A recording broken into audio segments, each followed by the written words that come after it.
தொடரும் கபில சந்திரசேனவின் மரண விசாரணை. அரவிந்த டி சில்வாவின் மனைவி மூலம் இடம்பெற்ற தொலைபேசி உரையாடல். இந்த அரசை கவிழ்க்க எந்த சந்தர்ப்பத்திலும் ஆதரவு அளிக்க மாட்டேன், சரத் பொன்சேகா திட்டவட்டம். ஃபசில் ராஜபக்ஷ உள்ளிட்டோரை உடனடியாக கைது செய்யுமாறு உத்தரவு. பௌத்த துறவியினால் பாலியல் துர்நடத்தைக்குள்ளான சிறுமி நீதி கோரி முல்லைத்தீவில் கவன ஈர்ப்பு போராட்டம். யாழ் கடற்பரப்பில் மாயமான நால்வரின் அவலநிலை, அதிகாரிகள் மீது பொதுமக்கள் கடும் அதிருப்தி. சட்ட சிக்கல்கள் தீர்க்கப்பட்ட உடனேயே மாகாண சபை தேர்தல் நடாத்தப்படும், சந்தன அபயரத்ன உறுதி. ஐனாதீவு படகு விபத்தில் அதிபர் உயிரிழப்பு, படகோட்டிக்கு நீதிமன்றத்தின் உத்தரவு. நாமலுக்கு எதிரான கிறிஸ் வழக்கு ஜூலை மாதத்துக்கு ஒத்திவைப்பு. அவதூறு பரப்புவோருக்கு எதிராக சட்ட நடவடிக்கை, முஜிபுர் ரஹ்மான் எச்சரிக்கை. மகாநாயக்கர்களின் முடிவுகளை கேள்விக்குட்படுத்த முடியாது, மஹிந்த ராஜபக்ஷ. காணாமல் போன மீனவர்களை தேடும் பணிகளை துரிதப்படுத்த அமைச்சர் ராமலிங்கம் சந்திரசேகர் அவசர பணிப்புரை. காணாமலாக்கப்பட்டோர் வழக்குகள் விரைவாக விசாரிக்கப்படும், அமைச்சர் ஹர்ஷன நாணயக்கார.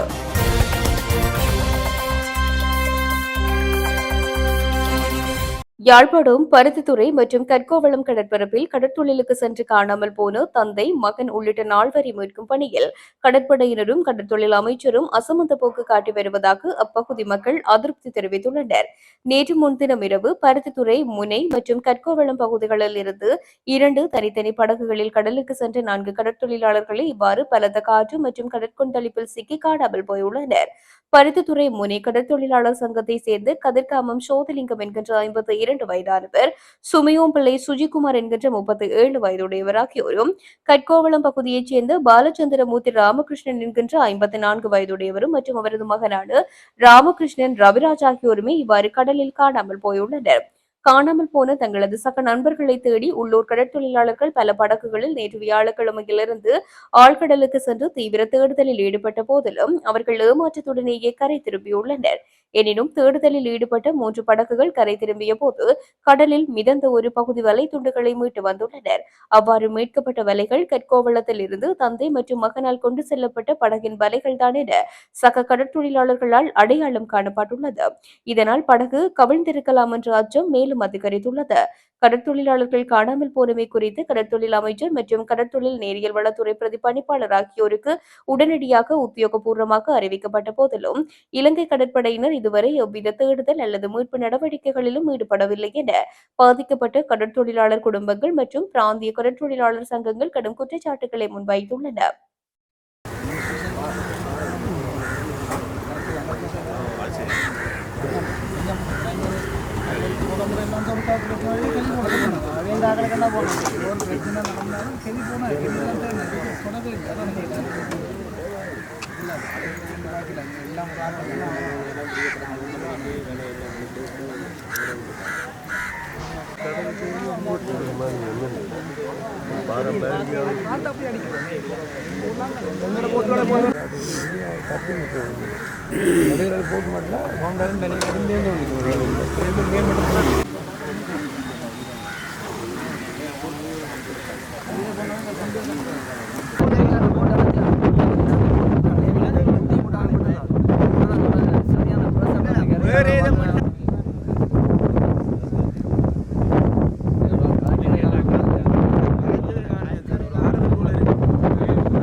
அப்பா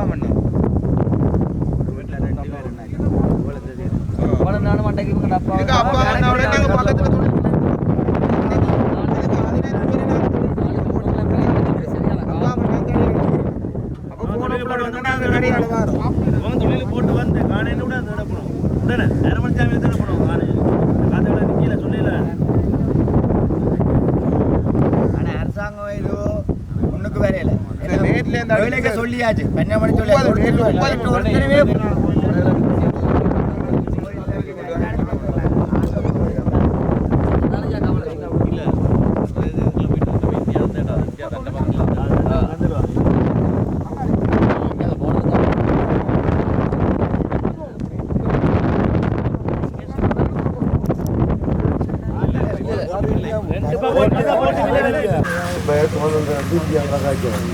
இந்தியா டிஃபென்ஸ் மினிஸ்டரோட காய்ச்சி இப்போ இந்த அவங்களோட போஸ்ட் மார்ட்டோட காய்ச்சி அங்கே ஏன்னா ஏதோ ஒரு முடிவு தெரிய தானே பண்ணுவோம். நாங்கள் இப்போ ஒவ்வொரு நாளும் கொண்டு இருக்குது.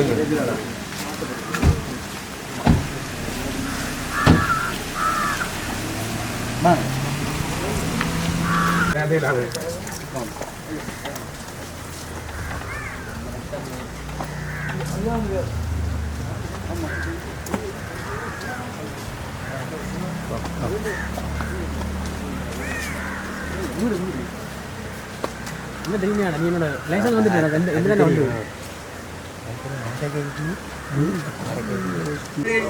நீங்கள் ஒரு மனிதனே இந்த கந்தச்சிரவனங்கள் அஞ்சிரமே இனி நீங்கள் வந்து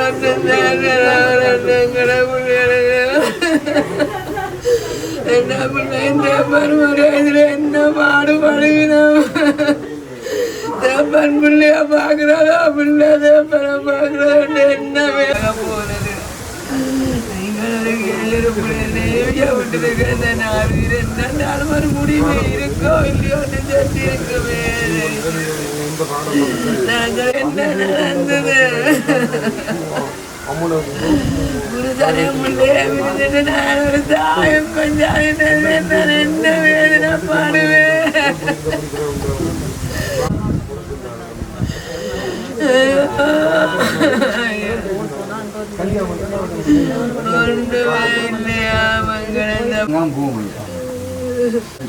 ரெண்டு மணி பிறகு வந்தால் இப்போ அறுபது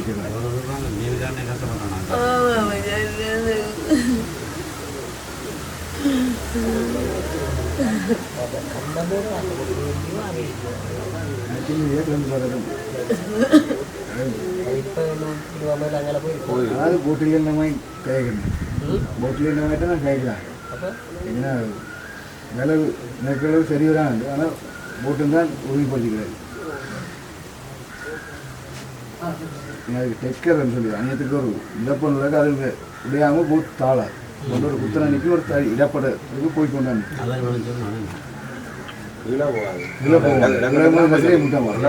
இடப்படுறது. ஸ்ரீலங்கன் ஏர்லைன்ஸ் நிறுவனத்தின் முன்னாள் நிறைவேற்று பணிப்பாளர் கபில சந்திரசேனவின் மர்ம மரணம் தொடர்பான விசாரணை இன்று கொழும்பு கோட்டை நீதிவான் நீதிமன்றத்தில் நடைபெற்றது. இந்த வழக்கில் ஜனாதிபதி சட்டத்தரணி ரியன்சி அர்ஷகுலரத்ன மற்றும் சட்டத்தரணி உதர முகத்தரம் ஆகியோரை சாட்சிகளாக அழைக்க வேண்டுமா என்பது குறித்து ஜூன் 2 தீர்மானம் எடுக்கப்படும் என்று நீதிமன்றம் தெரிவித்துள்ளது. நீதிவான் ஃபசன் அமரசேன முன்னிலையில் விசாரணை நடைபெற்ற போது இரு சட்டத்தரணிகளும் நீதிமன்றத்தில் முன்னிலையானார்கள். அவர்கள் சார்பில் வாதிட்ட வழக்கறிஞர் ஊடகங்களில் வெளியான செய்திகளுக்கு பிறகு நீதிமன்றத்துக்கு மரியாதை செலுத்தும் வகையில் மட்டுமே அவர்கள் வந்துள்ளனர். இதுவரை எந்த அழைப்பாணையும் வழங்கப்படவில்லை என்று கூறினார்.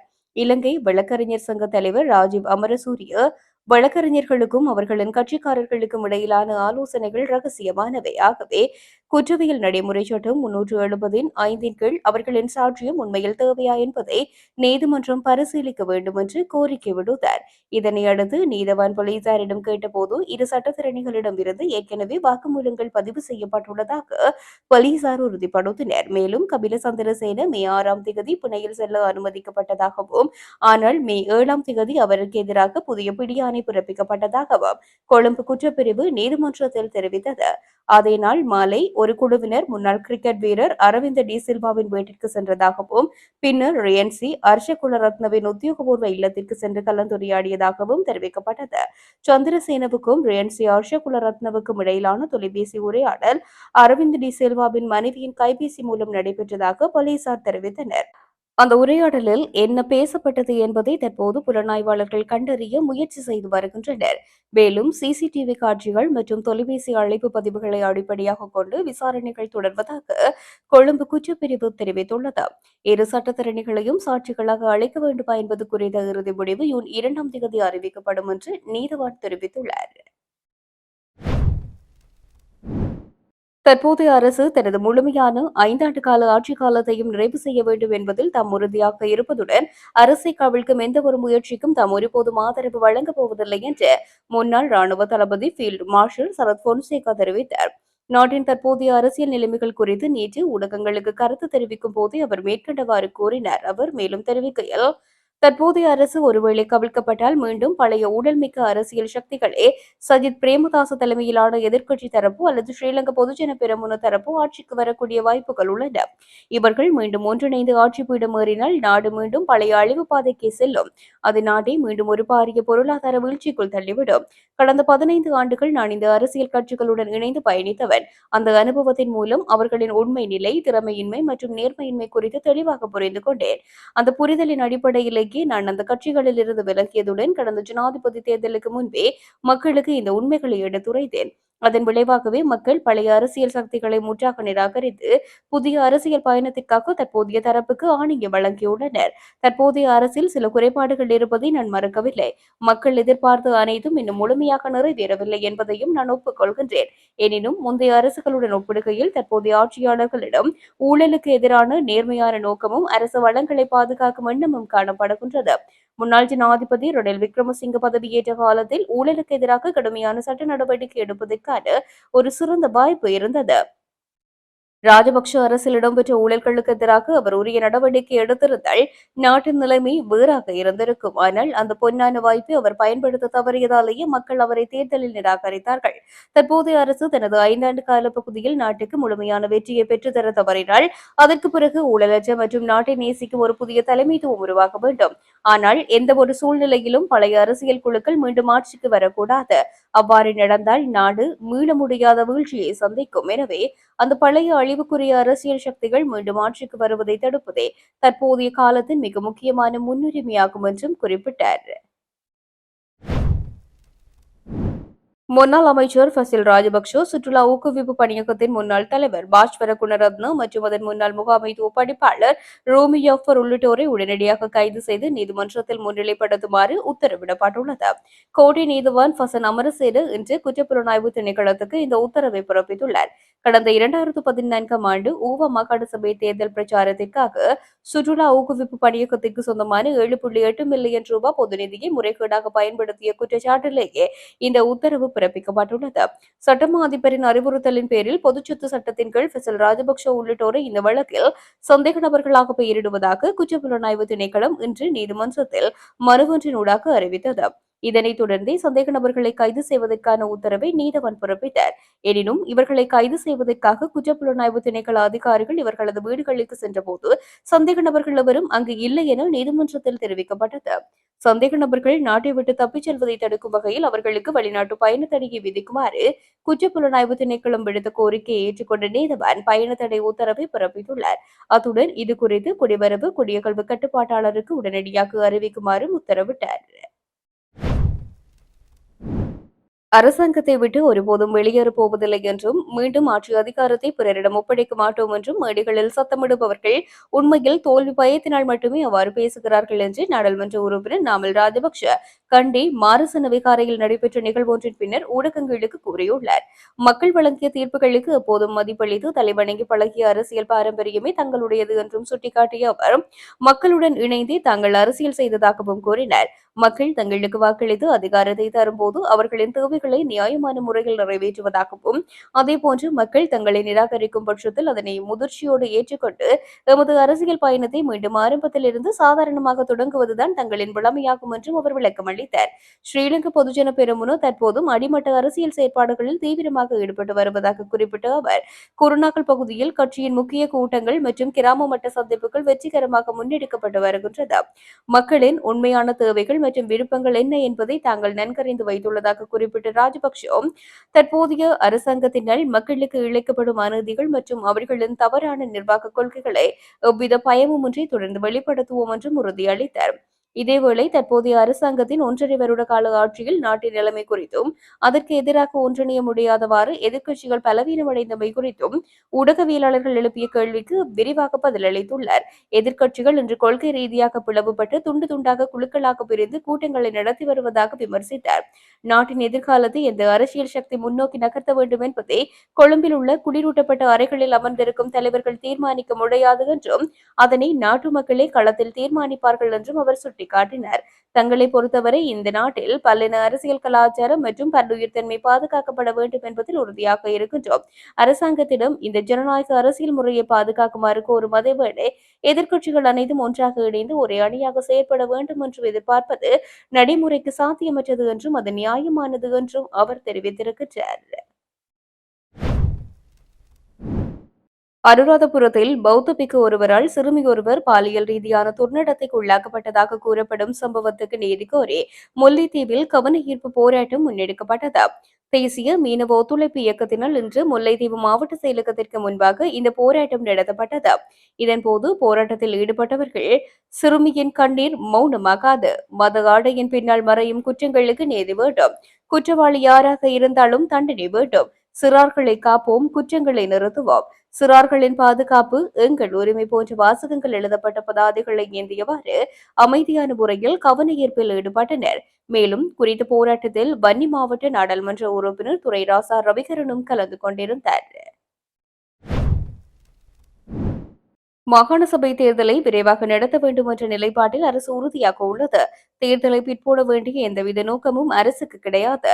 தேர்தல் முறைமையில் காணப்படும் சட்ட சிக்கல்களுக்கு தீர்வு கண்டவுடன் மாகாண சபை தேர்தல் நடத்தப்படும் என அமைச்சர் சந்தன அபேரத்ன தெரிவித்துள்ளார். மாகாண சபை தேர்தல் தொடர்பில் எதிர்க்கட்சிகளினால் எழுப்பப்பட்டு வரும் சர்ச்சைகள் மற்றும் குற்றச்சாட்டுகளுக்கு ஊடகங்கள் வாயிலாக பதிலளிக்கும் போதே அவர் இவ்வாறு குறிப்பிட்டுள்ளார். அவர் மேலும் தெரிவிக்கையில் மாகாண சபை தேர்தலை உடனடியாக நடத்த வேண்டும் என்று தற்போது கூக்குரலிடும் தரப்பினர்தான் கடந்த 2017ஆம் ஆண்டு புதிய தேர்தல் சட்டத்தை கொண்டு வந்து மாகாண சபை தேர்தல் முறையை முழுமையாக நெருக்கடிக்குள்ளாக்கினார்கள் என்பதை மக்கள் புரிந்து கொள்ள வேண்டும்.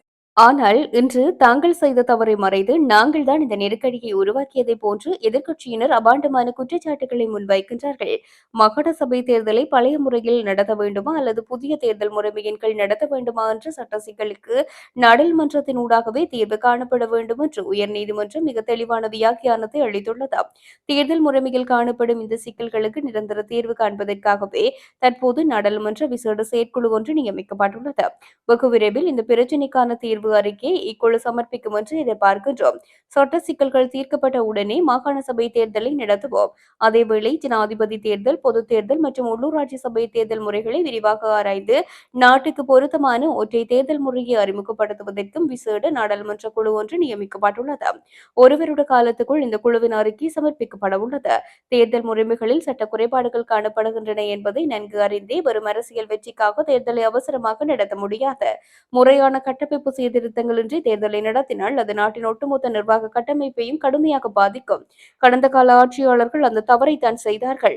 ஆனால் தற்போதைய அரசு ஒருபோதும் அந்த தவறை செய்ய போவதில்லை என்றார். யாழ்ப்பாணம் நயினாதீவில் படகில் பயணிக்கும் போது கடலில் தவறி விழுந்து நயினாதீவு பாடசாலை அதிபர் உயிரிழந்த சம்பவம் தொடர்பில் படகோட்டி கைது செய்யப்பட்டுள்ளார். இந்த நிலையில் கைதான படகோட்டியை விளக்கமறியலில் வைக்குமாறு ஊர்காவல்துறை நீதவான் நீதிமன்ற பதில் நீதவான் உத்தரவிட்டுள்ளார். நைனாதீவில் இருந்து குறிக்கட்டுவ நோக்கி நேற்றைய தினம் மாலை படகில் பயணித்துக் கொண்டிருந்த வேளை கடற்சீற்றம் காரணமாக படகில் இருந்து கடலினுள் தவறி விழுந்து நைனாதீவு ஸ்ரீ கணேச கனிஷ்ட மகா வித்தியாலய அதிபரான நரராச மயூரன் என்பவர் உயிரிழந்துள்ளார். குறித்த சம்பவம் தொடர்பில் விசாரணைகளை முன்னெடுத்த ஊர்காவல்துறை காவல்துறையினர் படகோட்டியை கைது செய்து விசாரணைகளை முன்னெடுத்தனர். அதனைத் தொடர்ந்து ஊர்காவல்துறை நீதவான் நீதிமன்ற பதில் நீதவான் முன்னிலையில் முற்படுத்திய போது படகோட்டியை விளக்குமறியலில் வைக்குமாறு உத்தரவிட்டமை குறிப்பிடத்தக்கது. தன் மீதான அவதூறான குற்றச்சாட்டுகள் மற்றும் தவறான தகவல்களை பரப்பும் ஊடகங்கள் மற்றும் நபர்களுக்கு எதிராக சட்ட நடவடிக்கை எடுக்க தான் தயாராக இருப்பதாக ஐக்கிய மக்கள் சக்தி கட்சியின் பாராளுமன்ற உறுப்பினர் முஜிபுர் ரஹ்மான் தெரிவித்துள்ளார். கடந்த சில நாட்களாக ஊடகங்கள் மற்றும் சமூக வலைதளங்களில் தனக்கும் போதைப்பொருள் வியாபாரி ஒருவருக்கும் தொடர்பு இருப்பதாக பரப்பப்படும் செய்திகள் முற்றிலும் உண்மைக்கு புறம்பானது என்று அவர் மறுத்துள்ளார். அரசாங்கத்துக்கு ஆதரவான சில ஊடகங்களும் அரசியல் உள்நோக்கம் கொண்ட நபர்களும் இந்த பொய்யான தகவலை மிகுந்த மகிழ்ச்சியுடன் பகிர்ந்து வருவதாக சுட்டிக்காட்டிய அவர் இது ஒரு அரசியல் உள்நோக்கம் கொண்ட பழிவாங்கல் நடவடிக்கை என்றும் சாடினார். தன்னுடைய அரசியல் பயணம் திறந்த பல்கலைக்கழகத்தில் பயின்ற காலம் முதற்கொண்டே வீதியில் இறங்கி போராடி உருவானதாகும் என்று குறிப்பிட்ட அவர் நாட்டில் நடக்கும் அநீதிகள் இனவாதம் மற்றும் ஊழல்களுக்கு எதிராகவே தனது அரசியல் வரலாறு எழுதப்பட்டுள்ளது என்றார். மேலும் எந்தவொரு போதைப்பொருள் வியாபாரிகளின் சமூக விரோத சக்திகளின் ஆசீர்வாதத்துடனோ அல்லது கள்ள வியாபாரிகளின் உதவியுடனோ தான் அரசியல் செய்ய வேண்டிய தேவை தனக்கு இல்லை என்றும் அவர் திட்டவட்டமாக தெரிவித்தார். முன்னாள் ஜனாதிபதி கோட்டபய ராஜபக்ஷவின் ஆட்சி காலத்தில் உயிர்த்த ஞாயிறு குண்டு தாக்குதல்களுடன் தன்னை தொடர்புபடுத்தி பழிவாங்க பார்த்த கலாச்சாரமே தற்போதைய அனுரகுமார திசநாயக்கவின் அரசாங்கத்திலும் தொடர்வதாக அவர் குற்றம் சாட்டினார்.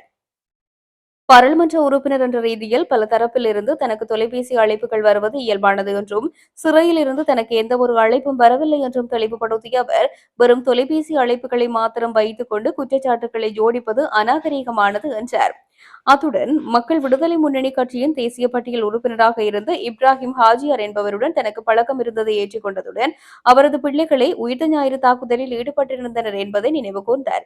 அதற்காக மக்கள் விடுதலை முன்னணி கட்சியையோ அல்லது அனுரகுமார திசநாயக்கவையோ தமது தாக்குதலுடன் தொடர்புபடுத்தி கீழ்த்தரமான அரசியல் செய்யவில்லை என்பதை சுட்டிக்காட்டிய அவர் தற்போது அரசாங்க தரப்பினர் தன் மீது இத்தகைய கீழ்த்தரமான அரசியல் பழிவாங்கல்களை முன்னெடுப்பதாக கூறினார். இறுதியாக தவறான செய்திகளை பரப்பிய ஊடகங்களுக்கு எதிராக சட்ட நடவடிக்கை எடுக்க தற்போது தயாராகி வருவதாக குறிப்பிட்ட முஜிபுர் ரஹ்மான் இத்தகைய அச்சுறுத்தல்களினால் தனது வாயை மூடிவிட முடியாது என்றும் கூறினார். அரசாங்கத்தின் தவறுகளை தொடர்ந்து சுட்டிக்காட்டி ஊழல் அநீதி மற்றும் இனவாதத்திற்கு எதிராக மக்கள் மத்தியில் நின்று தனது அரசியல் பணியை எதிர்காலத்திலும் துணிச்சலுடன் தொடரப்போவதாகவும் அவர் தனது உரையில் உறுதியளித்தார். கிறிஸ் ஒப்பந்தம் தொடர்பாக நாடாளுமன்ற உறுப்பினர் நாமல் ராஜபக்ஷவுக்கு எதிராக சட்டமா அதிபரால் தாக்கல் செய்யப்பட்டுள்ள வழக்கின் மேலதிக விசாரணைகளை எதிர்வரும் ஜூலை மாதம் 7ஆம் தேதி எடுத்துக் கொள்வதற்கு நீதிமன்றம் தீர்மானித்துள்ளது. இந்த வழக்கு கொழும்பு மேல் நீதிமன்ற நீதவான் முன்னிலையில் இன்று விசாரணைக்கு எடுத்துக் கொள்ளப்பட்ட போது இந்த உத்தரவு பிறப்பிக்கப்பட்டது. கடந்த மஹிந்த ராஜபக்ஷ அரசாங்கத்தின் காலத்தில் கொழும்பு கோட்டை பகுதியில் கிரீஸ் சதுக்க திட்டத்திற்காக ஒதுக்கப்பட்ட காணியை அடிப்படையாக கொண்டு முறைகேடான முறையில் நிதி கையாடல் செய்யப்பட்டதாக கூறப்படும் குற்றச்சாட்டின் கீழ் நாமல் ராஜபக்ஷ உள்ளிட்ட சிலருக்கு எதிராக இந்த வழக்கு தாக்கல் செய்யப்பட்டுள்ளது. இந்த வழக்கு தொடர்பான ஆரம்பகட்ட வழக்கு விசாரணைக்கு முந்தைய மாநாடு இன்று நிறைவேற்றதாக தெரிவிக்கப்படுகிறது. இதனைத் தொடர்ந்து இந்த வழக்கின் பிரதான விசாரணையை ஜூலை மாதம் 7ஆம் தேதி ஆரம்பிப்பதற்கு நீதிமன்றம் தீர்மானித்துள்ளமை குறிப்பிடத்தக்கது. கொழும்பு கொக்குவல வோட்லண்ட் மாவட்டத்தில் அமைந்துள்ள ஸ்ரீ சுமனா ராம விகாரையில் புதிதாக நிர்மாணிக்கப்பட்ட தாது மந்திர் திறப்பு விழா நேற்றைய தினம் மாலை பக்திபூர்வமாக நடைபெற்றது. அமரபுர தர்ம ரக்ஷித மகா நிகாயாவின் அனுநாயக்கர் சாஸ்திரபதி வணக்கத்திற்குரிய வதகதிர விமலபுத்தி அனுநாயக்க தேரரின் திருக்கரங்களினால் இந்த புதிய தாது மந்திர் திறந்து வைக்கப்பட்டது. இந்த உன்னதமான புண்ணிய உற்சவத்தில் மகா சங்கத்தினர் மற்றும் முன்னாள் ஜனாதிபதி மஹிந்த ராஜபக்ஷ ஆகியோர் சிறப்பு விருந்தினர்களாக கலந்து கொண்டதுடன் அப்பிரதேசத்தை சேர்ந்த பெருந்திரளான பௌத்த மக்களும் இந்த நிகழ்வில் கலந்து கொண்டு வழிபாடுகளில் ஈடுபட்டனர். இந்நிகழ்வின் பின்னர் ஊடகங்களுக்கு கருத்து தெரிவித்த முன்னாள் ஜனாதிபதி மஹிந்த ராஜபக்ஷவிடம் இவருடன் மே மாதத்தில் 2 வெசாக் போயா தினங்கள் வருவது குறித்து எழுந்துள்ள சர்ச்சை மற்றும் கலந்துரையாடல்கள் பற்றி கேட்கப்பட்டது. அதற்கு பதிலளித்த அவர் மகாநாயக்க தேரர்கள் கூறும் கருத்துக்களை எடுக்கும் முடிவுகளையும் நாங்கள் ஏற்றுக்கொள்ள வேண்டும் என்றும் அது சரியா தவறா என்பது நமக்குரிய பிரச்சனை அல்ல என்பதனால் அதனை நம்மால் கேள்விக்குட்படுத்த முடியாது என்றும் கூறினார். அத்துடன் மகாநாயக்க தேரர்கள் ஒரு தீர்மானத்தை எடுத்திருந்தால் நாம் அதற்கு இணங்கி தலைவணங்கி செயல்பட வேண்டும் என்றும் வலியுறுத்தினர். மேலும் இம்முறை வெசாக் பண்டிகைக்கான ஏற்பாடுகள் குறித்து வினவிய போது தாம் எப்போதும் போல சாதாரணமான முறையிலேயே இம்முறையும் வெசாக் தினத்தை கொண்டாட உள்ளதாகவும் முன்னாள் ஜனாதிபதி மஹிந்த ராஜபக்ஷ தெரிவித்தார். பலாங்குட ஹசப தேரருக்கு எதிராக நீதிமன்ற அவமதிப்பு வழக்கை தாக்கல் செய்ய கோரி சமர்ப்பிக்கப்பட்ட விண்ணப்பத்தை சாவகச்சேரி நீதவான் நீதிமன்றம் இன்று நிராகரித்து உத்தரவிட்டது. நாவற்குழி விகாரைக்கு குடி தண்ணீர் எடுப்பதற்காக சென்ற ஒரு சிறுமி ஒருத்தி அங்கிருந்த பௌத்த துறவி ஒருவரினால் பாலியல் தொல்லைக்கும் பாலியல் துஷ்பிரயோகத்துக்கும் உட்படுத்தப்பட்டதாக குறிப்பிடப்பட்டு சாவகச்சேரி நீதிமன்றில் தொடுக்கப்பட்ட வழக்கில் குறித்த பௌத்த துறவி பிணையில் விடுவிக்கப்படுகின்ற பொழுது குறித்த குற்ற சம்பவம் இடம்பெற்றதாக சொல்லப்படும் விகாரையில் குறித்த துறவி தங்கியிருக்கக்கூடாது என்ற பிணை நிபந்தனை விதிக்கப்பட்டமை தொடர்பில் பலாங்கொடை கஸ்யப்ப தேரர் ஒரு பத்திரிகையாளர் மகாநாடு ஒன்றை கூட்டி அந்த மகாநாட்டிலே அவ்விதம் சந்தேக நபரான அந்த குறித்த பௌத்த துறவி விகாரையில் தங்கியிருக்கக்கூடாது என்று விதிக்கப்பட்ட பிணை நிபந்தனையானது வடக்கிலிருந்து பௌத்த மதத்தை அகற்றுகின்ற ஒரு சதி முயற்சி என்று குறிப்பிட்டமை தொடர்பில் அது நடைபெற்று கொண்டிருக்கக்கூடிய ஒரு வழக்கு சம்பந்தமாக அதனை திசை திருப்பும் நோக்கில் வெளியிடப்பட்ட கருத்து என்ற அடிப்படையில் அது ஒரு நீதிமன்ற அவமதிப்பு ஆகும் என்று குறிப்பிட்டு நாங்கள் நகர்த்தல் பத்திரம் மூலம் சாவகச்சேரி நீதவான் நீதிமன்றத்தில் அது தொடர்பில் நீதிமன்றத்தின் கவனத்தை ஈர்த்து சமர்ப்பணங்களை செய்துள்ளோம். குறித்த சமர்ப்பணங்கள் தொடர்பில் பலாங்குட கஸ்யப்ப தேரர் மீது நீதிமன்ற அவமதிப்பு வழக்கு தொடுக்கப்பட வேண்டும் என்பதாக எங்களுடைய விண்ணப்பம் இருந்தது. அது தொடர்பிலான கட்டளைக்காக வழக்கு இன்றைய தினம் நியமிக்கப்பட்டு இன்று கூப்பிடப்பட்ட போது எங்களுடைய சமர்ப்பணங்களின் அடிப்படையில் மன்றின் அவதானிப்பாக குறித்த சந்தேக நபரான பௌத்தவிக்கு தன் மீது விதிக்கப்பட்ட பிணை நிபந்தனைகளை இதுவரையில் மீறவில்லை என்றும் பலாங்குட கஸ்யப்ப தேரர் இந்த வழக்கை பொறுத்தவரையில் ஒரு மூன்றாவது நபர் என்றும் குறித்த பலாங்குடை கஸ்யப்ப தேரருடைய கூற்றுக்கள் நீதிமன்ற அவமதிப்பு வழக்கொன்றை தொடுப்பதற்கு தேவையான தேவைப்பாடுகளை கொண்டிருக்கவில்லை என்றும் குறிப்பிட்டு பலாங்குடை கஸ்யப்ப தேரர் மீது நீதிமன்ற அவமதிப்பு வழக்கு தொடுக்கப்பட வேண்டும் என்ற எமது விண்ணப்பத்தை நிராகரித்து கௌரவ நீதிபதி அவர்கள் கட்டளையாக்கினார்கள். பருத்தித்துறை முனை மற்றும் கற்கோவளம் பகுதிகளில் இருந்து கடற்தொழிலுக்காக கடலுக்கு சென்ற 4 மீனவர்கள் காணாமல் போயுள்ளதாக போலீசார் தெரிவித்தனர். கடந்த புதன்கிழமை இரவு சுமார் 11 மணியளவில் 2 படகுகளில் கடலுக்கு சென்ற குறித்த மீனவர்கள் இதுவரை கரைக்கு திரும்பாத நிலையில் இருப்பதாக தெரிவிக்கப்படுகின்றது. அந்த பகுதியில் நேற்று முதல் கடுமையான காற்று வீசி வருவதனால் அவர்கள் பயணித்த படகுகள் கரைக்கு திரும்ப முடியாத சூழ்நிலை ஏற்பட்டிருக்கலாம் என சந்தேகிக்கப்படுகின்றது. காணாமல் போன மீனவர்களை தேடுகின்ற பணிகளில் பிரதேச மீனவர்கள் தொடர்ச்சியாக ஈடுபட்டு வருகின்றனர். இந்நிலை தொடர்பாக கடற்தொழில், நீரியல் மற்றும் கடல் வளங்கள் அமைச்சர் ராமலிங்கம் சந்திரசேகரின் கவனத்துக்கு தகவல் கொண்டு செல்லப்பட்டதை அடுத்து அமைச்சர் உடனடியாக அனர்த்த முகாமைத்துவ அமைச்சின் பிரதிபணிப்பாளர் நாயகத்திடம் தொடர்பு கொண்டு தேடுதல் நடவடிக்கைகளை துரிதப்படுத்துமாறு அவசர பணிபுரி விடுத்துள்ளார். அத்துடன் இன்று அதிகாலை விமானப்படையின் உதவியுடன் தேடுதல் நடவடிக்கைகளும் முன்னெடுக்கப்பட்டுள்ளன. மேலும் நவீன தொழில்நுட்ப வசதிகளை பயன்படுத்தியும் கடற்பரப்பில் விரிவான தேடுதல் நடவடிக்கைகள் மேற்கொள்ளப்பட்டு வருகின்றன. மேலும் அண்டை நாடுகளின் கடற்பாதுகாப்பு பிரிவுகளுக்கும் காணாமல் போன மீனவர்கள் தொடர்பான தகவல்கள் அனுப்பி வைக்கப்பட்டுள்ளதுடன் சர்வதேச மட்டத்திலும் தேடுதல் நடவடிக்கைகள் ஒருங்கிணைக்கப்பட்டு வருகின்றன. காணாமல் போன மீனவர்கள் பாதுகாப்பாக மீட்கப்பட வேண்டும் என கடற்படையினருக்கும் சம்பந்தப்பட்ட அனைத்து தரப்பினருக்கும் அமைச்சர் வேண்டுகோள் விடுத்துள்ளார். காணாமலாக்கப்பட்டோர் தொடர்பில் நிலுவையில் உள்ள 11,000 முறைப்பாடுகள் தொடர்பான விசாரணைகளை தொடர்கதையாக்க முடியாது. நாடளாவிய ரீதியில் 15 குழுக்கள் நியமிக்கப்பட்டு விசாரணை நடவடிக்கைகள் முன்னெடுக்கப்படுகின்றன. இந்த ஆண்டு 5,000 முறைப்பாடுகளையும் அடுத்த ஆண்டு 6,000 முறைப்பாடுகளையும் நிறைவு செய்வதற்கு எதிர்பார்க்கப்பட்டுள்ளது என்று நீதி மற்றும் தேசிய ஒருமைப்பாடு அமைச்சர் ஹர்ஷட நாணேக்கார் தெரிவித்தார். சமகால அரசியல் மற்றும் பொது விடயங்கள் தொடர்பில் தனியார் தொலைக்காட்சியில் நடைபெற்ற கலந்துரையாடலின் போது அவர் இதனை குறிப்பிட்டிருக்கின்றார். அதில் அவர் மேலும் குறிப்பிடுகையில், நல்லிணக்கத்தை அடிப்படையாக கொண்டு ஆட்சிக்கு வந்துள்ளோம். வடக்கு மற்றும் கிழக்கு மாகாண மக்கள் ஜனாதிபதி அனுருகுமார திசாநாயக்கவுக்கு முழுமையான ஆதரவை அளித்தார்கள். வடக்குக்கு சென்றால் தமிழ் மக்கள் ஜனாதிபதியை அன்புடன் வரவேற்கின்றார்கள். கடந்த காலங்களில் இவ்வாறான தன்மை காணப்படவில்லை. ஜனாதிபதியும் மக்களோடு மக்களாகவே செயல்படுகின்றார். தமிழ் மக்கள் இனவாதத்தை முன்னிலைப்படுத்தி செயற்படவில்லை. இந்த நாட்டில் இனி ஒருபோதும் இனவாத முரண்பாடுகள் தோற்றம் பெறாது என்பதற்கு உறுதியளிக்கின்றோம். இனவாத முரண்பாடுகளினால்தான் இந்த நாடு பாரிய பின்னடைவை எதிர்கொண்டது என்றும் அவர் தெரிவித்தார்.